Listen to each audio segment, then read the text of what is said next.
All right, welcome back to the Beast Game Podcast. This is a review for American Assassin. It's directed by Michael Cuesta. The writers are Stephen Schiff, Michael Finch, Edward Zwick, and Marshall Herskovitz. It's based off a book by Vince Flynn called Consent to Kill. It stars Dylan O'Brien from Maze Runner fame, Michael Keaton, Sanaa Lathan, and Taylor Kitsch. And the synopsis is a story centered on counterterrorism agent Mitch Rapp.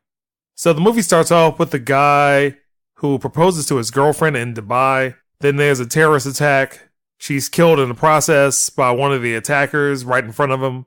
The main character, Mitch, played by Dylan O'Brien, he's depressed, disheveled after the whole situation unfolds. He spends most of his time practicing MMA, spending time at the gun range, and communicating with terrorists on the internet. He's trying to hunt down the terrorist cell that killed his girlfriend. He's also secretly being watched by the CIA.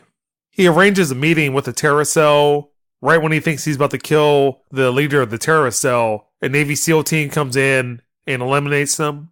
He's transported to the CIA. He meets Sanaa Lathan, who plays a deputy director of terrorism, something for the CIA. She says that they've been watching him for a while because he was able to infiltrate that terrorist cell. I'm not sure what kind of people work for the CIA in this movie, but how can the average person do this? Now they want to recruit him to the special ops team and train him properly. The whole time, people keep thinking that Dylan O'Brien's character is unhinged and uncooperative, and he's not a right fit for this. The CIA sends him to a training camp ran by Michael Keaton's character, an ex-Navy SEAL. It's like some combat mind programming camp, and that's where I'll stop. This movie's pretty monotonous. The plot is telegraphed, and the acting from the entire cast is uninspired. Sanaa's character just spouts one-liners. She also has this very terrible line in the movie about, "We got the honey, now we need to wait for the bee." The lone exception with the acting is Michael Keaton. Having said that, his acting is barely passable. The opening scene was melodramatic. This movie makes joining the CIA look like joining the football team. As long as you have some semblance of skill, you can join the team. It basically tries to use Dylan O'Brien's anger for the good of the country, but it gets muddled with the way that the plot is. The training sequence, when Dylan O'Brien gets to the combat camp, never made it actually seem like he improved or got better or that he was exceptional, because Sanaa Lathan's character keeps saying that he's the special one that can be the difference maker. Nor did it seem like it was intensive enough. There's also some stupid VR helmet training sequence.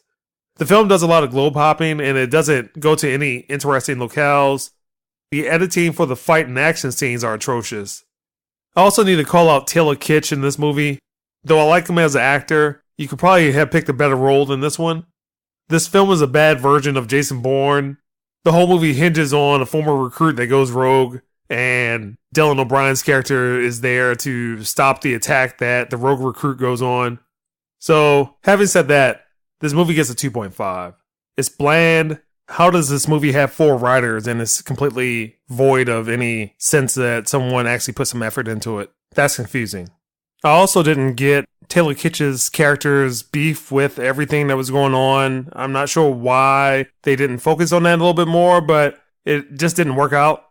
People in the theater had their phones out 30 minutes into the movie. People next to me thought it was more exciting to play with the hydraulics with the reclining chairs than watch the film. This is a below average spy movie that you know where it's going to go.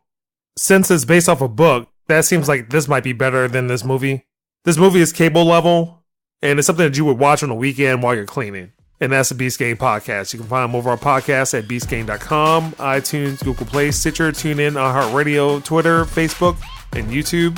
If you'd like to submit a reader comment or question, you can do so at submissions@beastgame.email.